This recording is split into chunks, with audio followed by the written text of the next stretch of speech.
आज नेहमीपेक्षा खूप लेट झालं उठायला. घरातली सगळी कामं वगैरे करून घेतली, हसबंडसाठी टिफिन बनवला, त्यांचा टिफिन पॅक केला आणि ते ऑफिसला गेले. आज मला स्किन केअर करायचं होतं, बरेच दिवसापासून पेंडिंग होतं. क्लिन्झिंग करून घेतलं, त्यामुळे फेसची टॅनिंग पण निघाली. नंतर भूक लागली होती म्हणून फ्रुट्स खाल्ले. मशीननी तर आपलं काम केलं होतं, आता माझं काम बाकी होतं, ते म्हणजे एवढ्या मोठ्या कपड्यांच्या घडी करायचं.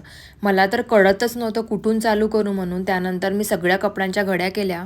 नंतर आंघोळ केली, हेअर वॉश केलं.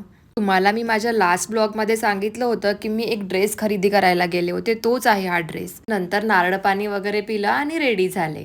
आजची रात्र खूप मजेशीर होणार होती. माझ्या नवऱ्याच्या ऑफिसमध्ये फॅमिली फंक्शन होतं, तिथेच आज आम्हाला जायचं होतं. फंक्शनचा ड्रेस कोड होता मल्टी कलर, म्हणून आम्ही दोघांनी पण छान मल्टी कलर ड्रेस वेअर केला आणि फंक्शनला जायला निघालो.